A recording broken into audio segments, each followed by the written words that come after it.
News ಫಸ್ಟ್ನ ವಿಶೇಷ ಕಾರ್ಯಕ್ರಮಕ್ಕೆ ಸ್ವಾಗತ. ನಾನು ರವಿ ಪಾಂಡವಪುರ. ನಾನಿವತ್ತು ಮೈಸೂರಿನ ಹೃದಯ ಭಾಗದಲ್ಲಿ ನಿರ್ಮಾಣ ಆಗ್ತಿರುವಂತಹ ಕಟ್ಟಡದ ಕುರಿತು ಮೈಸೂರಿನ ಜನರು ಏನು ಹೇಳ್ತಾರೆ ಈ ಕುರಿತು ಜನತಾ ರಿಪೋರ್ಟ್ನಲ್ಲಿ ಇವತ್ತು ನಮ್ಮ ಜೊತೆ ಕನ್ನಡದ ಹೋರಾಟಗಾರರಂತಹ ಅರವಿಂದ್ ಶರ್ಮಾ ಅವರಿದ್ದಾರೆ. ಅವರು ಈ ಕುರಿತು ಜನಗಳಲ್ಲಿ ಏನು ಮನವಿಯನ್ನು ಮಾಡ್ತಾರೆ, ಸರ್ಕಾರದ ಬಳಿ ಏನೆಲ್ಲ ತಿಳಿಸ್ತಾರೆ, ಈ ಕುರಿತು ಮಾತಾಡಲಿಕ್ಕೆ ನಾನು ಅರವಿಂದ್ ಶರ್ಮಾ ಅವ್ರಿಗೆ ಇದನ್ನ ಕೊಡುವಂತ ಕೆಲಸಕ್ಕೆ ಮುಂದಾಗ್ತೀನಿ. ನ್ಯೂಸ್ ಫಸ್ಟ್ ನ ಲೋಗೋನೇ ನಾನು ಈಗ ಅವ್ರಿಗೆ ಹಸ್ತಾಂತರಿಸ್ತಿದ್ದೀನಿ. ಸರ್, ಈ ಕಟ್ಟಡದ ಕುರಿತು ಮಾತಾಡಿ. ನನ್ನೆಲ್ಲ ನ್ಯೂಸ್ ಫಸ್ಟಿನ ವೀಕ್ಷಕರಿಗೆ ನಾನಿವತ್ತು ಮಾತಾಡ್ತಾ, ಇವತ್ತು 2012ನೇ ಇಸ್ವಿನಲ್ಲಿ ಈ ಅಂಬೇಡ್ಕರ್ ಭವನ ಏನು ನಿರ್ಮಾಣ ಆಯಿತು, ಅವತ್ತಿನ ಮುಖ್ಯಮಂತ್ರಿ ಆಗಿರ್ತಕ್ಕಂಥ ಸಿದ್ದರಾಮಯ್ಯನವರು ಈ ಒಂದು ವಿಚಾರವನ್ನ ಶಂಕುಸ್ಥಾಪನೆಯನ್ನ ಮಾಡಿದ್ರು. ಇದಾಗಿ 14 ಕೋಟಿ ಅಂದಾಜು ವೆಚ್ಚದಲ್ಲಿ ಈ ಅಂಬೇಡ್ಕರ್ ಭವನದ ಶಂಕುಸ್ಥಾಪನೆ ಆಯಿತು. ಬೌದ್ಧ ಸ್ತೂಪದ ಮಾದರಿಯಲ್ಲಿ ಅಂಬೇಡ್ಕರ್ ಭವನ ನಿರ್ಮಾಣ ಆಗಿದೆ. ಇವತ್ತು ಎಲ್ಲ ಸರ್ಕಾರಗಳು ಅಂಬೇಡ್ಕರ್ ಅವರ ಆಶಯವನ್ನ ಕುರಿತು, ಅಂಬೇಡ್ಕರ್ ಸಿದ್ಧಾಂತವನ್ನ ಕುರಿತು ಹೇಳ್ಕೊಂಡು ತಲೆ ಮೇಲೆ ಹೊತ್ಕೊಂಡು ಇವತ್ತು ಈ ಒಂದು ಸರ್ಕಾರ ರಚನೆ ಆಗುತ್ತೆ. ಆದರೆ ಈ ಅಂಬೇಡ್ಕರ್ ಅವರ ಭವನವನ್ನ, ಬೌದ್ಧ ಸ್ತೂಪದ ಮಾದರಿ ಇರ್ತಕ್ಕಂಥ ಈ ಭವನವನ್ನ ನಿರ್ಮಾಣ ಮಾಡಿ ಅರ್ಧಂಬರ್ಧ ಹಂತದಲ್ಲೇ ಬಿಡ್ತಕ್ಕಂಥ ಕೆಲಸಗಳನ್ನ ಮಾಡಿದ್ದಾರೆ. ಇವತ್ತು ಜಿಲ್ಲಾ ಉಸ್ತುವಾರಿ ಸಚಿವರು ಅಂಬೇಡ್ಕರ್ ಅವರ ಸಿದ್ಧಾಂತವನ್ನ ಪ್ರತಿಪಾದನೆಯನ್ನ ಮಾಡ್ತಾರೆ. ಅವ್ರ ಮೇಲೆ ನಮಗೆ ಬಹಳಷ್ಟು ಗೌರವ ಇದೆ.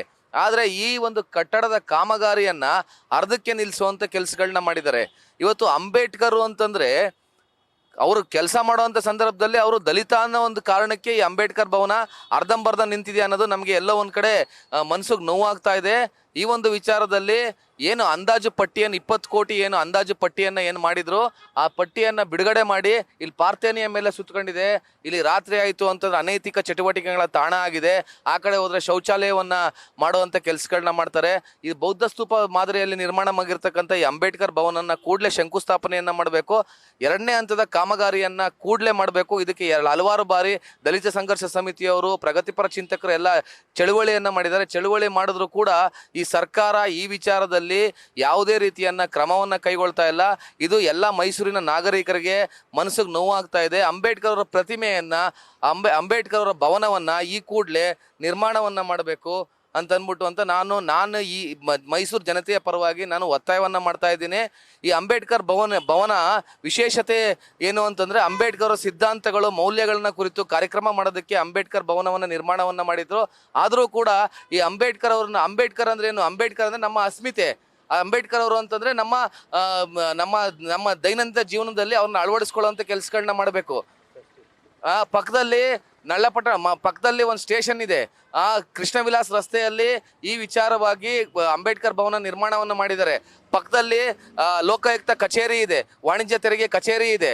ಇದೆಲ್ಲದು ಇದ್ರೂ ಕೂಡ, ಪಕ್ಕದ ಸ್ಟೇಷನ್ ಇದ್ರೂ ಕೂಡ ಅನೈತಿಕ ಚಟುವಟಿಕೆಗಳ ತಾಣವಾಗಿದೆ. ಇಲ್ಲೆಲ್ಲ ಪಾರ್ಥೇನಿಯಂ ಬೆಳೆದಿದೆ.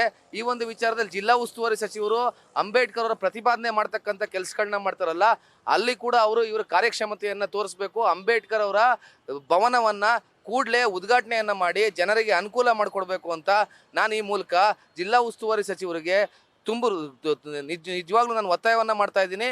ಮುಂದಿನ ದಿನಗಳಲ್ಲಿ ಅಂಬೇಡ್ಕರ್ ಅವ್ರ ವಿಚಾರದಲ್ಲಿ ಯಾವುದೇ ನಿರ್ಲಕ್ಷ್ಯವನ್ನ ತಗೋಬಾರ್ದು ಸರ್ಕಾರ ಅಂತ ಈ ಮೂಲಕ ನಾನು ಜಿಲ್ಲಾ ಉಸ್ತುವಾರಿ ಸಚಿವರಿಗೆ ಮನವಿಯನ್ನ ಮಾಡ್ತಾ ಇದ್ದೀನಿ. ಅಂಬೇಡ್ಕರ್ ಅವ್ರ ವಿಚಾರದಲ್ಲಿ ಸರ್ಕಾರ ದಿವ್ಯ ನಿರ್ಲಕ್ಷ್ಯವನ್ನ ತೋರ್ತಾ ಇದೆ. ಅಂಬೇಡ್ಕರ್ ಅಂತ ಹೆಸರು ಬಂದಾಗ ಇವರು ಸರ್ಕಾರ ರಚನೆ ಮಾಡೋದ್ರಲ್ಲಿ ಉಪಯೋಗಿಸ್ಕೊತಾರೆ ಹೊರತುವೆ, ಅಂಬೇಡ್ಕರ್ ಅವ್ರ ಭವನ ಬಂದಾಗ ಅವರು ದಲಿತ ಅಂತ ಅಂದ್ಬಿಟ್ಟು ಅಂತ ಕೈ ಬಿಡುವಂತ ಕೆಲಸಗಳನ್ನ ಮಾಡ್ತಾ ಇದ್ದಾರೆ. ಕೂಡಲೇ ಈ ಕಾಮಗಾರಿಯನ್ನ ಪೂರ್ಣ ಮಾಡಿ ಮೈಸೂರಿನ ಜನತೆಗೆ ಒಂದು ಆಸ್ತಿಯನ್ನ, ಅಂಬೇಡ್ಕರ್ ಅವರ ಸಿದ್ಧಾಂತದ ಇರತಕ್ಕಂಥ ಒಂದು ಆಸ್ತಿಯನ್ನ ಕೊಡಬೇಕು ಅಂತ ನಾನು ಈ ಮೂಲಕ ಒತ್ತಾಯವನ್ನ ಮಾಡ್ತಾ ಇದ್ದೀನಿ. ಕ್ಯಾಮ್ರಾಮನ್ ವಿನಯ್ ಜೊತೆಗೆ ಅರವಿಂದ್ ಶರ್ಮಾ, ಕನ್ನಡ ಚಳುವಳಿಗಾರರು, ಮೈಸೂರು.